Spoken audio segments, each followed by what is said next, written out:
this year has been like record scam for us. So the recent one we had, I think 2 of them, they basically use fraudulent credit cards. This is quite basic, but they buy PCs and they have the PC shipped to a 3PL facility. And then within the next day, it ships out to like Vietnam or Myanmar. And then 4 days later, the guy whose credit card got stolen, he's like, oh, this is a fraudulent request. The banks will call back the money from us. And then we lose that $2,000, $3,000. So how do you solve? I just want to find out how do you mitigate. What are you doing to like try to mitigate this? All these raise more money.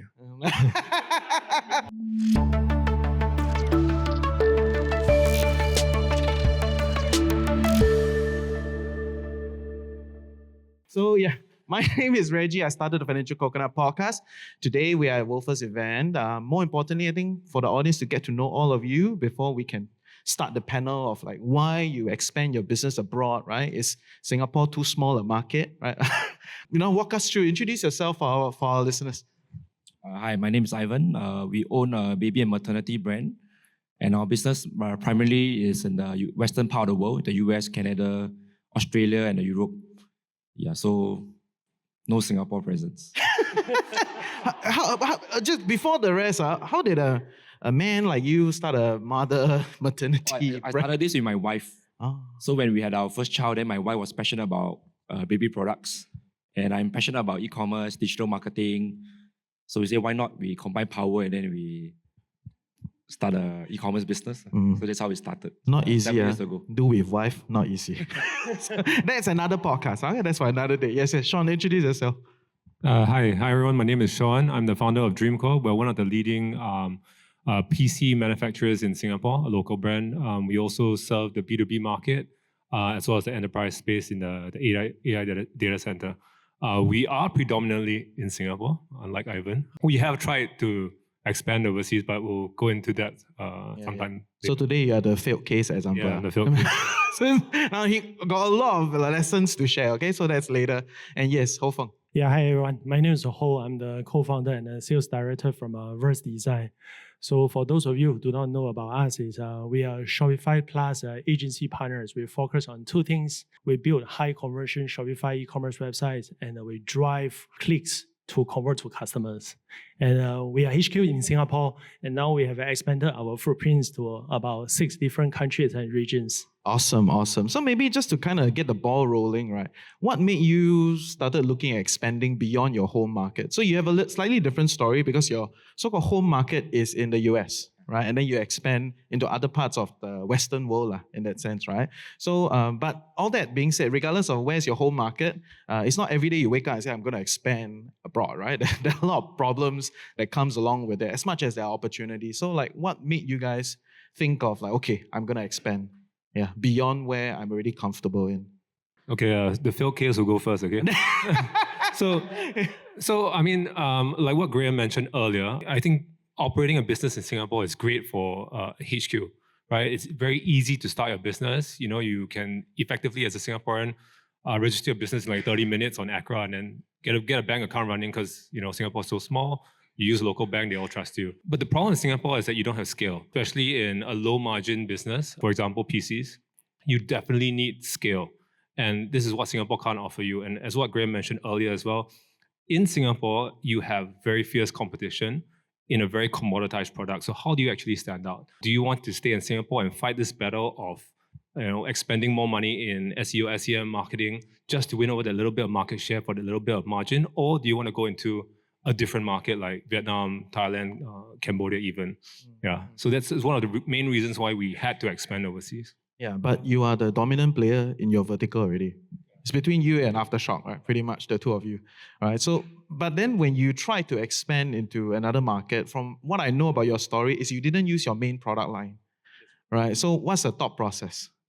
So I spoke to Reginald yesterday and basically when we wanted to expand, we're in the business of custom PC space, but we also manufacture everything from our own keyboards and mice from China or Taiwan, as well as monitors. And this is effectively to compete with, your incumbent brands like LG, Samsung, and all these guys. So we do have a price advantage, but to bring our main core, Dream Core PC brand overseas, it requires a huge CapEx investment. You need the team, you need the warehouse, the production facility, the service center, and you need a huge marketing plan to back it up. And when you enter a market, I think when you are, when you're starting from zero as a $0 entrepreneur, it's easy to say, okay, let's take the first step. We burn some cash and we see where this goes. But once you are in the middle of the journey, I think it's very difficult to say, okay, let's just plonk down, $2 million, and then we're just going to go into expand in another market. So what we did was we saw this novel solution where we would just enter with a different product line under our Dreamcore brand, but in a more D2C fashion. So we actually launched monitors in Malaysia. And when we did that, basically it's drop shipping effectively. I don't need a service center. It's very, very 3PL heavy. And it's what, Clara mentioned earlier, just buy the products, manufacture from overseas, ship them in, you have your 3PL handle the last mile, and that's really it. And you can focus on your SEO, SEM game. You don't have to worry too much about the cost of setting up an entire operation. So that sounded like a plan, right? But it didn't work out, right? So what happened? Give us a little bit more. There are three guys. It's okay. The story will develop one. Don't worry, huh? Yes, yeah. The juicy parts need to come, yes. I mean, everything is down to our fault, basically. But ultimately, during COVID, everyone in the tech space did well. Work from home PCs, productivity setups, standing desks, chairs, everything did well. I think this was when manufacturing ramped up globally in China and Taiwan. And post-COVID, we obviously saw a slump. And when the slump happened, everybody had massive inventory to clear. So again, back to what Graham said earlier, now everyone's on lean inventory to survive. And when that happened, when everyone had too much inventory to clear, what happens? The price all drop. So even though we launched a very good product in the Malaysian market as our first touch point, by then the incumbents had tons of inventory to clear. And do you want to buy, a monitor from an up-and-coming brand like Dreamcore, or do you want to buy LG and Samsung at the same price? I think that's kind of where we were at, and we had to make the painful decision to pull back. Okay, fair. We will develop the story. But Ivan, I think you also have quite an interesting story around here. So you are essentially what they call the 3PL, right? You kind of bring in a brand and then you kind of go down that path, direct to consumer, right? So how is your business like? Why do you choose to start in the US and all that jazz? So 2017, when we started, I think e-commerce and model was very popular.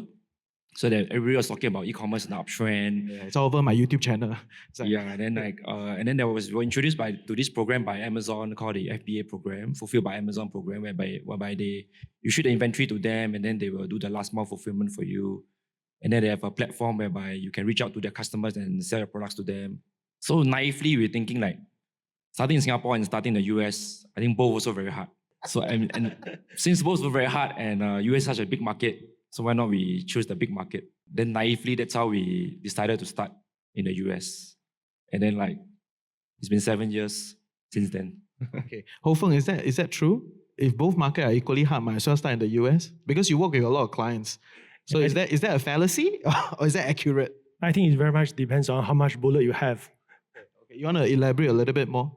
What does that mean? Yeah, US is a rather big market. I think the setting up everything is a lot of good potentials, but also I think the competition is also rather high. And then in terms of driving traffic, run your marketing campaigns and all this is going to be next level compared to Singapore or Southeast Asia countries. Okay. Can you give us a bit more tangible? What does next level look like? For example, we just use SEO as a point of view. In Google USA and Google Singapore, both we only have 10 positions on Google first page. Can you imagine how many players that are in the state compared to in Singapore? Yeah, that's the next level of competitions. Fair. But you have kind of facilitated quite a lot of expansion for some of the local brands, into the region. And they had some problems along the way, something about systems and all that jazz. You want to share with our audience? We have one of the merchants who actually running the e-commerce cross-border business for over, I think, 10 over years. So for these merchants, proud to migrating to Shopify Plus, and think they are running a gentle system, which is a very heavy, very hard to customize system. They face a lot of challenges. I still remember one of the things, and then me and my team, we always have to stand by 20 database. And then when they blast out the email, and then guess what happened? Everybody will go and click the EDM and then come to the website. And then because for every of the new collections is a limited quantity. So you don't get it, that means you're going to wait for the next collections. So what happens is every time we see the website slow down until a stage is unresponsive, and then you can't open it. So we have to quickly get our teams and then get our crews to go in and then do something and then to bring it back. And then that was the challenge actually for many of the merchants, I believe. They are not the only one. So the answer is to port over, use another system. Yes, the answer is you really need to find a good platform which actually allows you to scale up, especially during your festival, your peak sales period. And then you do not need to worry about you pump in so much money for your marketing, you drive quality clicks to the site, but then only realize and then it can't convert. So if you fail at the last step, and then everything will not work. Okay, so later go for his workshop lah. Okay, outside you'll hear more. I'd Yes. like to add on to Yes. what Feng said. So basically, because like when you want to expand overseas, doing a D2C model, you have to spend a lot of money on marketing, acquiring customers, you have to do SEO, SEM, all these are a lot of money. So that's why for us, when we started, we leverage on an e-commerce platform and we go through the marketplace e-commerce platform route whereby there's really ready customers. We just need to figure out how do we get our products in front of these ready customers, and then making sure our product listing is good, our photography is good, reviews are good, and that's where we actually expanded.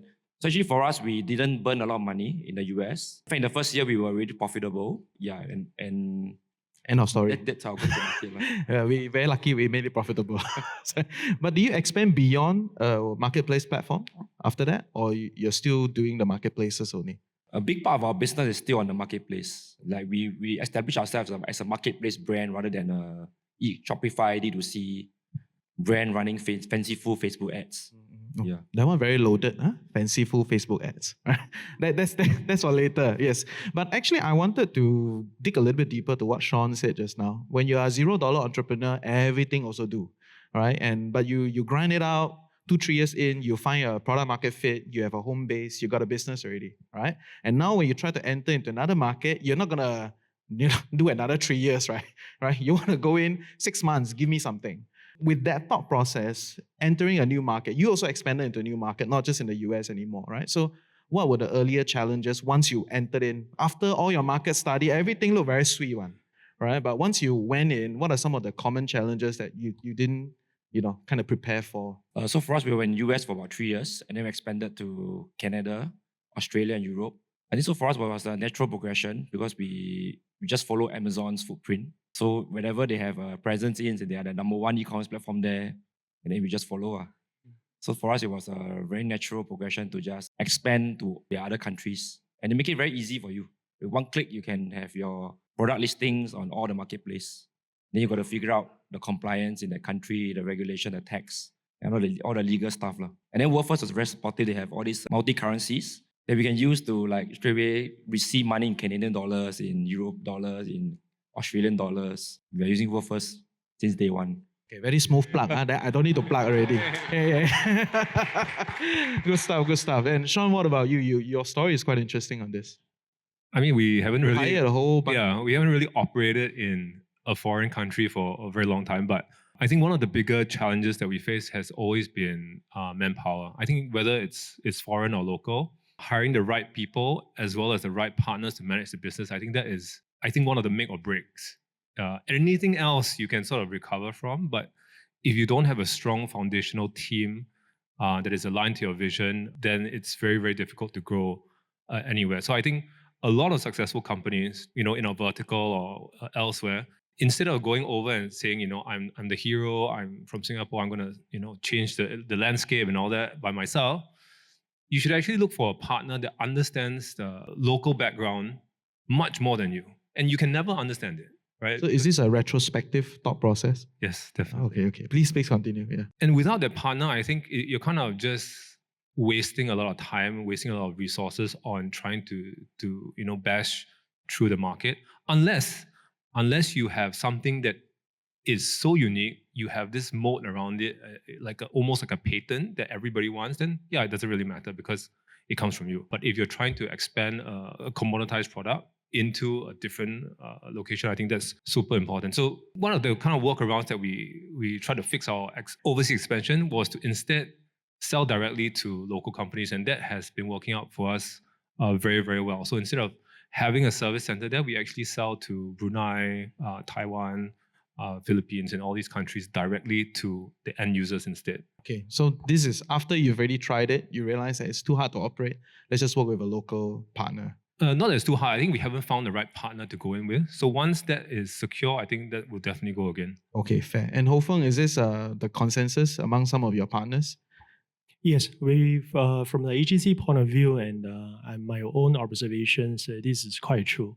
I think for overseas expansions, we've seen a lot of, but they are slightly different demographics that we have seen. Some of our e-commerce merchants, they were originated maybe like their background is traditional retailers. So from retailer, they go online. And then from online, then they expand to overseas. So we've seen a trend that is that for these kind of traditional retailers, they tend to start their brick and mortar shops in overseas. Really? Yeah. Isn't that very high capex? It is. But this is what they are good at. And then I believe their success rate, right, is kind of higher for them to go with the traditional way to expand. So we've seen some of the players and actually the merchants, they do this. And then, but we also see other pure e-commerce players, and then what they do is they will test new market first, like what Sean has mentioned, and then directly open up markets to those like countries with a similar, let's say, demographics, a similar customer base, and then they test it out before they fully go in and enter to that market to set up their own localized warehouse, their own localized operation teams, and then to do a full, we call it a country expansions. Yeah, fair. I mean, that's why Singapore, Malaysia is so interesting, right? Because it's one cultural circle. Everybody's pretty similar. Desires are similar, right? But once you enter, Philippines, Vietnam, Thailand, all look very sexy, but culturally very different, right? So that's a different way to run in that space. But you were talking about testing, right? So I think a lot of people, they want to test. It's all for risk management, right? Like you already have a business, you want to expand, but you want to test, right? So what are some of the best-in-class methods to test a new market? How would you all do it? Okay, if you are already a Shopify merchant, it's a lot easy. You just need to tap on the latest edition of Shopify Markets, which one of our merchants, they enter into a new market, they made this decision, and then they made it in less than 24 hours. And then if you are not a Shopify... Wait, can you elaborate a little bit? How do you do it in 24 hours? Oh, this part, actually, Shopify Markets allows the merchants to DIY, and then you are able to actually enter and enable foreign markets just by localize the currency, localize the language, localize probably the payment gateways, and then you are ready to go in for the first step. And we noticed that for some other platforms, which entering into a new market is rather costly and takes a lot of time. The time to market is much longer. So for that one, there's a great opportunity loss if the platform is not that user-friendly to support you for these. So the translation is accurate? Not 100%. Oh, yeah. But the interesting part is after you use some of the, let's say, the Shopify apps, the adapt to translate to adapt app, right? Then after that, it allows you to manually edit those translated contents. So it depends on whether you are okay with the, we call it a merchant translated, or you still can do actually a little bit of the edits, post edits after that. Okay, fair. What about you guys? How would you test a new market today? I mean, it's pretty standard. I think you normally go down the data route, right? So you check whatever you can check with your SEO, SEM tools in the local country or the country you're targeting. You know what kind of keywords are hot and popular based on your industry. Then you obviously go down and talk to other business owners, network a little bit, see who you can help you on your journey in the new region. Then the third one is to commission a study. Sometimes it may be costly depending on who you use. You can go all the way to like BCG if you want. To commission a study on the entire landscape and tell you, what are the focus markets, what are focus products, as well as what are the pros and cons of the current competitors. And then that's when you can go in. Yeah, so it's to me it's pretty standard. If you don't have a lot of budget, you just do your own data scraping route. If you do have money, then you can go the consultancy route and get the data quickly. Okay, fair. Ivan, other than just follow Amazon? I think now with the internet, it's so easy to get like data, and especially Amazon again. it's a platform whereby you can get a lot of customer data and the demand of a particular product in that market. So by using some schools tool to analyze, you can easily know this particular product is ours, what's the demand in that country, and what are the customer feedback of that product in that country, and whether you feel there's a market fit. So if it is fit, then you just ship out a couple, like a small amount inventory there, and just to test out the market and see what's the take up rate and see if people buy. And then if people buy, then we just go all in. Yeah. Since we already name drop like no tomorrow, right? There are a lot of brands that are being name dropped. What are some of the tools that you use then? Basically, Amazon tools. Amazon software tools. But if you talk about SEM, there's like SEMrush. Yeah, but mainly we use Amazon tools to analyze Amazon data and Amazon customers' feedback and everything. Okay. So the baseline thought these days, right, is a lot of the other things have been pretty much solved by business solution suites, right? Like Worldfirst solve your currency struggles. You got last mile delivery platform. You got e-commerce back-end platforms. They pretty much vertically integrate a lot of the struggles that a business owner have, especially expanding abroad, right? So the thought process is, since they already do everything, then all you need to focus on is branding and marketing, right? That's the narrative. Is this true? Is that a fair statement? Or are there other struggles in that process that you realize, hey, it's not so simple, there are other things? I think from the agency point of view, it's not that easy. The reason is because I think you need to solve the fundamental thing, which is your product market fit and your product USP first. And then this is the fundamental one. Without this one, everything else will not be valid. And then the second part is marketing is important. Driving traffic, driving clicks and all this. But in the actual reality is that the average number that we have gotten from a Shopify official is that for cross-border e-commerce, the average conversion rate is at about 1.88%, slightly below 2%. So what happened to the 98% of them when they land on your website, but then they leave actually plays an important part. So this is, I think, for every e-commerce merchants to think and to consider how you attract the 98% of them. Some of the strategy could be like you try to get them to leave probably their emails and then subscribe to your list or subscribe to certain incentives, and so that you can form some sort of establish some sort of touch points and connections with them, and then your marketing automations can come into the play, because driving marketing traffics like paid search, paid socials is become a lot more expensive than before. So how to retain them is actually a question for all the e-commerce merchants to consider. What about you guys? Actual experience? I'm a bit like opposite of him, because it says Shopify conversions are 1%, which is true, because on our website it's also like 1 point something percent. But when we do e-commerce, there are already buyers, so our conversion is like 10 to 15%. I mean, the difference is a lot of difference. So it's easier to get people to buy from you because they are already looking for certain products. So if like what he said, the payments are all integrated, the logistics are all integrated. So initially when we started, it was really about just branding and marketing and also product quality, of course. And the issue now is, how do we get people to buy and how do we stand out from our competitors on the marketplace? So we were just really focusing on that for the first 1 to 2 years, and really just trying to figure out how do we stand out from competitors, how do we get good product reviews, how do we get customer to buy from us. Yeah. So then what are some of the strategies to stand out from your competitors that you've tried and works?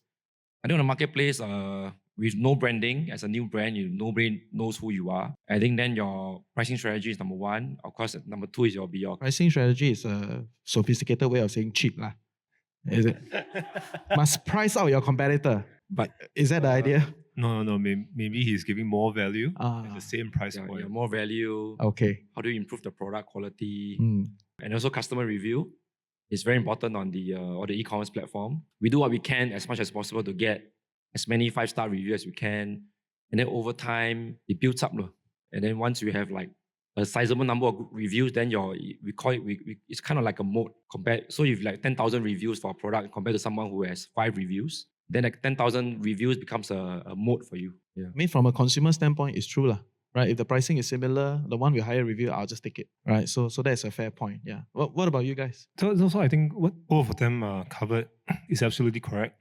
Even though it may seem like there's only marketing and branding left, ultimately it's still the product fit and how well received your product is. And that's also kind of one of the challenges that we face because we don't really have a moat except that we have started earlier, we have better service, our products are great. But tomorrow, any of you can say, hey, I'm going to start a custom PC company because you just put 10 pieces of components together, right? Like anyone can do it, right? So ultimately, you need to build that moat. And I think every entrepreneur goes through that same path. First, you kind of find a product that you want to do, maybe passion or not, market the shit out of it, get it to some scale. Then I think that's where Ivan is now when he has that scale. What's next? If you continue in this marketing and branding thing, it may not move the needle much because you're already there. So what's going to happen next is that you have to innovate on your products, right? You need to say, we have used specifically baby products. Let's say we work with A-Star or something to develop something that is like lighter than bamboo fabric, something like that. I love how A-Star is in baby products. But they do. Just they do everything, right? Yeah, So, they want to land in the market. So then you have IP now, and it becomes an IP play. No one else can touch your IP. I think that is the next step. I mean, I'm not saying that should be your next step. That's what I would do already. Yeah. Okay, fair. So I think that they've answered a lot of good stuff, right? And I would like to kind of open up the floor. Anybody has specific questions for the panel? Thank you, speakers, three gentlemen, for sharing your thoughts. I'm Percy. We work with a lot of D2C brands and would love to pick your brain on, when you go through the journey from 0 to 1, scaling up, becoming, the industry leader in your field, right? How do you, do you do all this growth initiative locally and cross-border? Do you fund them with your own balance sheet, or do you leverage on, bank loans, private credit, or equity investor through different journeys? Okay, so we haven't really raised money from institutions. So it's primarily friends and family, and of course my own cash. So everything is funded through the company. So yes, technically, whether it's through loans, whether it's through funds raised, everything is funded through the balance sheet. But we have not gone out to a different market to, for example, partner with a local there and then get joint investment with a different company. I think that's something we haven't done yet. Is there a thought process why you have not explored it? I think at the beginning, even though we are 8 years in, I don't know, time flew really fast. I don't consider it like entrepreneur, a long time. very fuzzy one, right? So I don't think we were ready at that time to take that step. But I think going forward, we are looking very aggressively outwards to see, because ultimately it's a market share game. It's a volume game for us. And without partnering up with someone else in a different region, I think it's very, very difficult to stay in Singapore. Okay, so Sean just said he's open to funding round. You can email him. Okay, so, Ivan, you got anything to add on that? We grew organically. We also don't have any investors or don't have any loans and everything. So we are debt-free. Interestingly, when I tell people that we do not have employees in the US, do not have employees in the Europe, we have 0 employees in all these countries that we're in. So people are quite surprised. And again, because of internet, everything is publicly available. So you don't really need to have, like employees in the US on the ground to do your research for you, whereby you can easily do it in the US. I mean on the internet.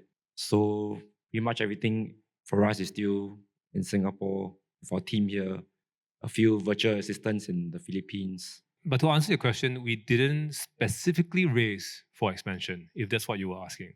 We didn't specifically raise, or we didn't specifically take on a bank loan for the expansion. It's more like we had access to credit and then we just took on as much credit as we could. I think a couple of years ago, interest rates were like 0%, 0.5%. So, money was cheap, so we took it. And then we saw, okay, let's see what we can do with this. Rather than, I know it's a little bit wrong, but we should have said, okay, this is the business plan. We need X amount to expand to Malaysia. This is, earmarked for that. No, we didn't do that.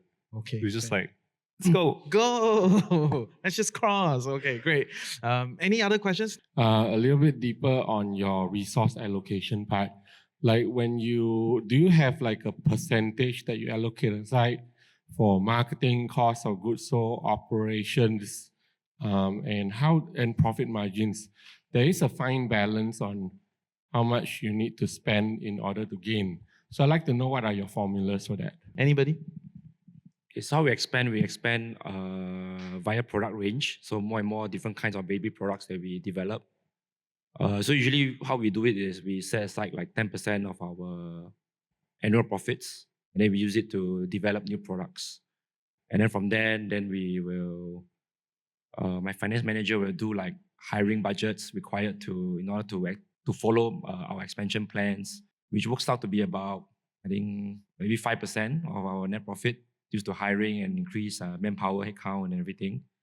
So we pre-plan every year, the year ahead, the budget allocated, and then we just stick to that budget. Unless something very serious arises, then we need to relook into the budget that we have set aside.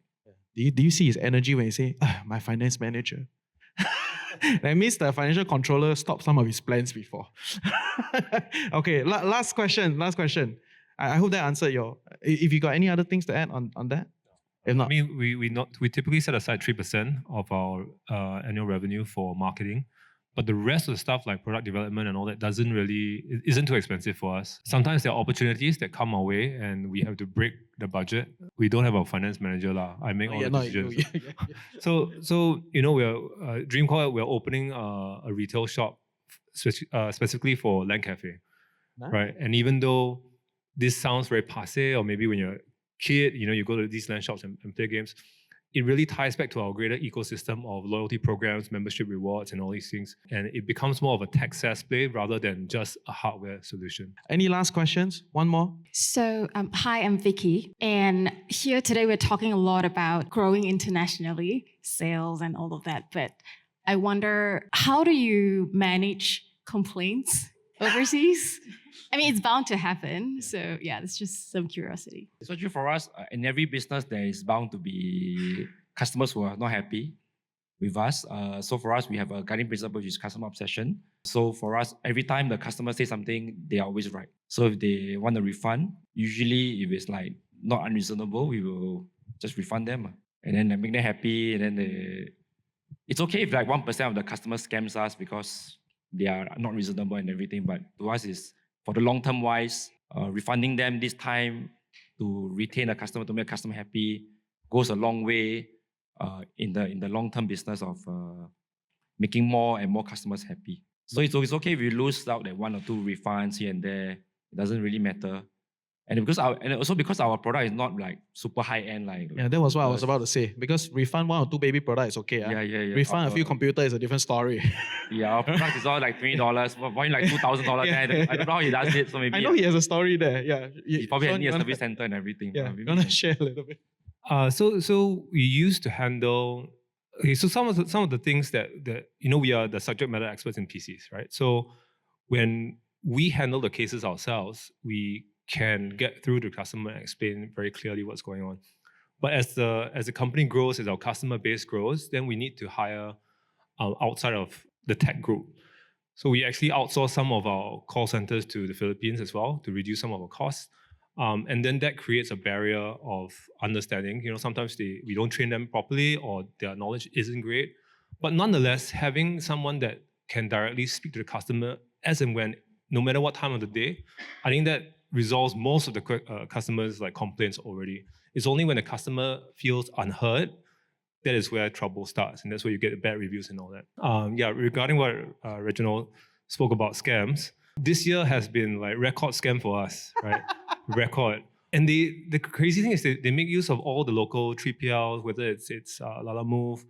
So the recent one we had, I think 2 of them, they basically use fraudulent credit cards. This is quite basic, but they buy PCs and they have the PC shipped to a 3PL facility.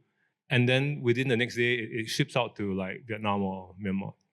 And then 4 days later, the guy whose credit card got stolen, he's like, oh, this is a fraudulent request.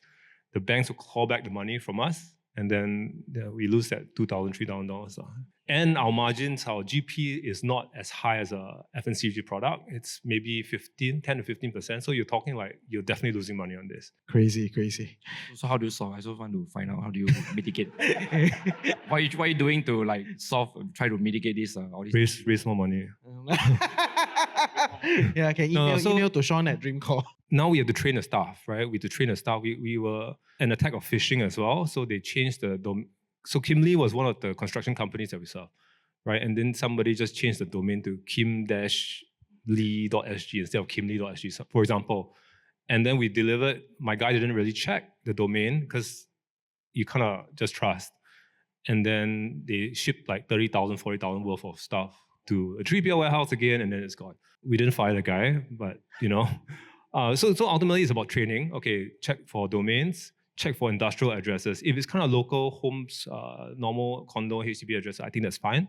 But when we see company B2B addresses, we need to take note. So that's the only thing that we can do. Second part on the payment system is when you use your payment gateways, you turn on 3DS. So instead of just going through, put your CVV 3-digit thing, you get a phone notification as well, then the transaction goes through. And usually on a stolen credit card, you won't have the 3DS. Okay, cool. I'm interested why you never fired the guy. But that's a different story. Yes. Ho Feng, anything to add? Yeah, there are some of the e-commerce platforms allow you to do some level of fraudulent detections. For example, right, then they can cross-check the billing address and delivery address whether it's matched. And then threshold certain amount or certain value. And then if they do such cross-check and then they suspect it's a fraudulent one, they will be able to like bring up this case to you, and so that they send you notifications. And then you can zoom into it and to check out those details. But you still need to do your KYC and due diligence test on those suspicious transactions. Okay. Our website whereby we use Shopify, we actually do what he said. Like certain threshold it hits, they'll send a notification to us. So like somebody ordered $500 of baby product, then we will get notified. That's a and big then the baby. shipment will be on hold. No wonder I'm on a WordPress. Yeah. Must use Shopify. Yeah, must use Shopify. That's a different. We can talk about that separately. Okay. Great. Thank you for your time. Thank you for your questions. Maybe just one last thing to wrap it up. Knowing what you know today, how would you do it differently when you expand into a new market? I think finding the right partner, and not just a partner because he's a local guy that can open a bank account and all that. It's more like a local partner that can leverage your existing business to grow in that market. I think that's super important. Whether he brings operational skills to the table, or capital raising skills to the table, or even technology skills to the table, right? If for example, I get a guy like him, then everything else will be SEO, SEM, digital, my website will be all done very, very well. Fair. Okay. Ho Feng, last thing. Yeah, for me, I think one thing that I want to share with the merchants would be start your retention strategies as early as possible. Even you are newly starting up your e-commerce online stores, and then you are at the early 0 to 1 acquisition stage. That doesn't mean that the retention is not important to you. So it matters a lot. We have seen some of the data, some of the successful merchants, their retention, especially with the marketing automations and email marketing attributed retentions, can attribute to as high as 50 to 60% of the GMVs. So if you start earlier, then you start to accumulate all these data and at a much earlier stage, and then it will be a lot easier for you when you pass over the heavy acquisition stage to the retention phase. Okay, thank you. Can we give them a round of applause? Thank you for your time. Thank you for their time.